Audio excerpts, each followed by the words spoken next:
1, 2, 3. Assalamualaikum warahmatullahi wabarakatuh. Jadi ini adalah hasil dari kerja kami, yaitu flora dan fauna yang ada di Kalimantan Timur. Saya akan membacakan hasil LKPD kami, yaitu yang pertama, hewan apakah yang paling kompleks atau memiliki ciri-ciri paling banyak? Jelaskan. Yaitu orangutan, karena hewan ini memiliki ciri yang unik, mencerminkan kecerdasan, perilaku sosial, dan kemampuan adaptasi. Mereka memiliki kecerdasan tinggi, perilaku sosial, kemampuan beradaptasi, komunikasi, dan pola hidup yang rumit. Nomor 2, hewan apakah yang paling sederhana atau memiliki ciri-ciri paling sedikit? Jelaskan. Yaitu ikan baung, karena hewan itu memiliki sistem saraf sederhana, perilaku instinktif, habitat dan adaptasi dasar, komunikasi minimal, dan perkembangan fisik. Yang ketiga, hewan atau tumbuhan apakah yang dituliskan pada kladogram paling kanan? Jelaskan. Yaitu orangutan dan tumbuhan mangga, kasturi, dan kapul. Ya, karena paling banyak memiliki ciri-ciri daripada yang lainnya. Ia juga paling maju atau paling kompleks dalam evolusi mereka dibandingkan dengan organisme lainnya yang ada di sekitar sebelah kiri maksudnya. Ya. 6. Mengevaluasi pengalaman. 4. Hewan atau tumbuhan apakah yang dituliskan pada kladogram paling kiri? Jelaskan. Ikan baung, karena ikan baung terletak di paling kiri pada kladogram karena memiliki karakteristik yang paling sederhana dalam hal evolusi, struktur tubuh, dan perilaku dibandingkan organisme lain yang lebih kompleks di kladogram tersebut. 5. Berdasarkan kladogram yang dibuat, hewan apakah yang paling dekat kekerabatannya dengan orangutan? Tumbuhan apakah yang paling dekat kekerabatannya dengan durian? Untuk hewan yang paling mirip dengan orangutan adalah bekantan. Tumbuhan yang paling mendekati durian adalah mangga. Ya, sekian dari LKPD kami. Kurang lebihnya wassalamualaikum warahmatullahi wabarakatuh. Kami lanjutkan dengan presentasi dari kelompok kami yang sebelahnya. Assalamualaikum warahmatullahi wabarakatuh. Kami dari kelompok 2 akan mempresentasikan apa saja flora dan fauna yang ada di Kalimantan Timur. Kami dari kelompok 2 yang beranggotakan ada 5 orang.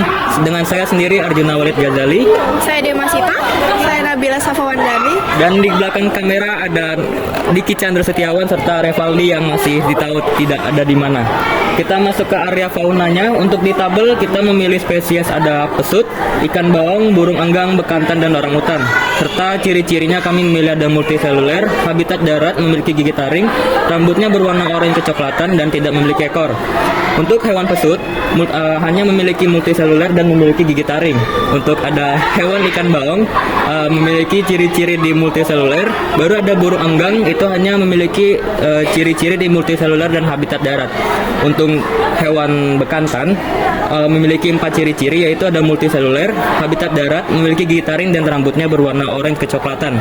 Lalu yang terakhir, orangutan ini memiliki ciri-ciri yang paling lengkap di antara semuanya. Yang pertama memiliki multiseluler, habitat darat, memiliki gigi taring, rambutnya berwarna oranye kecoklatan, dan terakhir tidak memiliki ekor.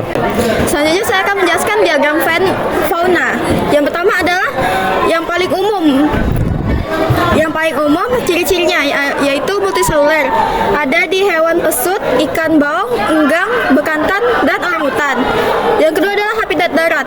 Ada di hewan enggang, bekantan, dan orangutan. Selanjutnya adalah memiliki gigi taring, yaitu pesut, bekantan, dan orangutan.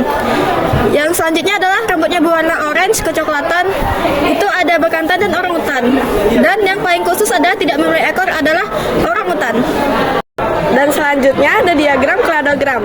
Di sisi paling kanan ada hewan yang memiliki ciri-ciri paling banyak, yaitu orangutan. Yang kedua bekantan, yang ketiga burung enggang, yang keempat ada pesut, dan yang kelima ada ikan baung. Selanjutnya kita masuk ke area bagian flora, yaitu tumbuh-tumbuhan. Yang pertama spesiesnya kita mengambil ada ulin, pasak bumi, anggrek hitam, mangga kasturi, dan juga kapul. Untuk ciri-cirinya kami mengambil ada bagian batang, akar, daun, bunga, dan biji. Untuk pertama ada tumbuhan ulin. Ulin ini hanya memiliki batang, akar, dan daun, sedangkan bunga dan bijinya tidak ada. Lalu lanjut ke pasak bumi. Pasak bumi sama seperti ulin, hanya memiliki batang, akar, dan daun saja. Lalu lanjut ke anggrek hitam, ada memiliki batang, akar, daun, bunga, sedangkan tidak memiliki biji. Untuk mangga kasturi dan kapul sama-sama memiliki batang, akar, daun, bunga, dan biji, karena mereka paling lengkap. Selanjutnya ada diagram Venn flora. Yang pertama adalah ciri-ciri yang paling umum, yaitu batang. Dipunyai oleh ulin, pasak bumi, anggrek hitam, mangga kasturi, dan kapul. Yang kedua adalah akar. Ada di tumbuhan ulin, pasak bumi, anggrek hitam, mangga kasturi, dan kapul. Berikutnya adalah daun, dimiliki oleh tumbuhan ulin, pasak bumi, anggrek hitam, mangga kasturi, dan kapul. Selanjutnya adalah bunga, anggrek hitam, mangga kasturi, dan kapul. Dan yang terakhir adalah biji, yang paling sedikit adalah mangga kasturi dan kapul. Dan selanjutnya, di sisi paling kanan tumbuhan, ada dua tumbuhan yang memiliki ciri-ciri paling banyak, yaitu ada kapul dan mangga katsuri. Yang ketiga ada anggrek hitam, yang keempat ada pasak bumi, dan yang kelima ada ulin. Terima kasih. Sekian dari presentasi kelompok 2. Kami segala yang mohon maaf apabila ada kesalahan. Sekian dari kami. Wassalamualaikum Warahmatullahi wabarakatuh. Oke, terima kasih.